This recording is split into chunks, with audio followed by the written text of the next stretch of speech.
Yes, I called Mr Austin earlier and then he was disappointed, so I feel some compassion towards the honourable gentleman. Mr Ian Austin. Thank you, Mr Speaker. And the part of this motion that I want to speak about is about politicians upholding the rule of law. And I have to say right at the outset that I think it's absolutely incredible to hear the Leader of the Opposition lecturing anybody else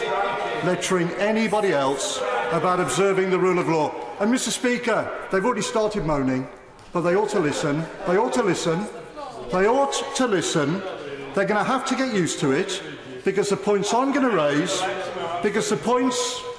raise in this debate are the questions they're going to have to answer in an election campaign, and they're going to have to explain to their voters and their constituents and the people of this country why they think someone with an appalling record like the Leader of the Opposition is fit, not just, the honourable lady behind me asked why I don't go and sit somewhere else. I'm sitting here, I'm standing here, well, I'll explain why. You don't have the permission. Well, I'll explain why. I'm standing here because I was elected, because I think... Order and main. We are having incredible difficulty hearing the honourable gentleman, who is making a very powerful speech because he's being barracked. Oh dear. Well, I don't wish to be unkind to the honourable lady, but she's not entirely averse to making loud noises from a sedentary position. So, although I appreciate her important contribution on this, I think I'll make the judgment myself if she doesn't mind. I'm deeply obliged to her. Ian Austin. Speaker, the more they interrupt, the longer it'll take. But I'm going to make the points. And the reason I haven't moved is because I didn't leave the Labour Party to join another party. I left the Labour Party to shine a spotlight on the disgrace it's become under his leadership, and because I regard myself as proper, decent, traditional Labour, not like the extremists who've taken over this party and are dragging it into the mud. And that's the point I'm going to make in this debate. And I want to say this. These are people, the Leader of the Opposition, the Shadow Chancellor, these are people who've spent their entire time in politics, working with, defending all sorts of extremists, and in some cases, terrorists and anti-Semites. Remember what these people said about the IRA.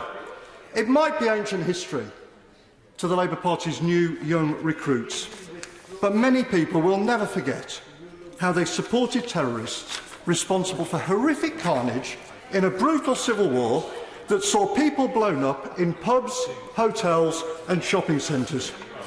A few weeks after the IRA blew up a hotel in Brighton, murdered 5 people at the Tory party conference, the Leader of the Opposition invited 2 suspected IRA terrorists to Parliament. When the man responsible for planting that bomb was put on trial, he protested outside the court.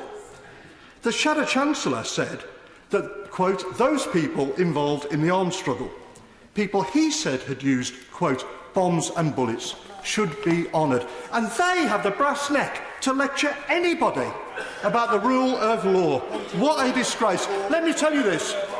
Point of order, Graham Davis. Stanley's debate is about obeying the rule of law, whether the Prime Minister obeys the rule of law, not whether members talk to people who allegedly have broken the law. It's about whether we deliver the rule of law. Grateful to the honourable gentleman. His antennae are keenly attuned to the debate. There is a fine dividing line. The honourable gentleman is dilating on the broad theme of disregard bordering upon contempt for the law. If I think he has elided into a wholly different subject, then I will always profit by the honourable gentleman's counsels. But for now, he's all right. Just. But I do warn the honourable gentleman that I hope his speech tonight, given that many other people wish to contribute, is not going to be as long as the speeches he used to deliver at the Students' Union at the University of Essex 36 years ago, when we jousted together. It needs to be shorter. Mr. Ian Austin. Well, Mr. Speaker, my speeches then were a lot shorter than yours. Well, that may be, but what I would say to the honourable gentleman is that by common consent, mine were considerably better. Mr. Ian Austin. Well, I'm not going to argue that point, Mr. Speaker. But look, this is a debate about whether politicians can be trusted to obey the rule of law, and there's not a single Labour figure in the past, not a single one, who would have backed violent street protest, as the Shadow Chancellor did, when he called for, quote, insurrection to bring down the government, or praised rioters who he said had kicked the SHIT out of the Conservative Party's offices, or talked, well, she might not want to hear it, but I tell you this. Well, I'm not going there. Well, I've explained why I'm not going over there. But I tell you this. I'm here because because voters in Dudley North sent me here to represent them. As a Labour representative. And my views, and the things I stand up for, decency in politics, the rule of law, none of these things have changed, and everybody in Dudley knew exactly what I thought of these people at the last election. And I'll tell you this, and I'll tell the Honourable Lady this, I'm going to make absolutely certain that she's going to have to answer to her voters for these points at the next election. All right? Well, we'll see. Now, you'll have to answer to yours. Yeah, don't worry about that. And no other senior figure in the Labour Party's history, would have joked about lynching a female member of Parliament. They don't believe in the rule of law abroad either, Mr. Speaker. They always back the wrong side, whether it's the IRA or Hamas and Hezbollah, who they describe as friends. No previous Labour leader would have supported brutal totalitarian dictatorships like the ones in Cuba or Venezuela that have absolutely no regard whatsoever for the rule of law, and no previous Labour leadership would have allowed a party with a proud history of fighting racial prejudice to have been poisoned by racism, which is what's happened under these people.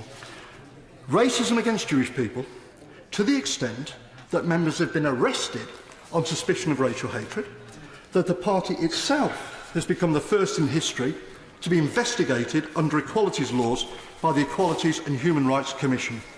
These people and the people around them are a million miles away from the traditional, mainstream, decent politics of the Labour Party. They have poisoned what was once a great party with extremism. They cannot be trusted with the institutions that underpin our democracy. They are completely unfit to lead the Labour Party, let alone our country.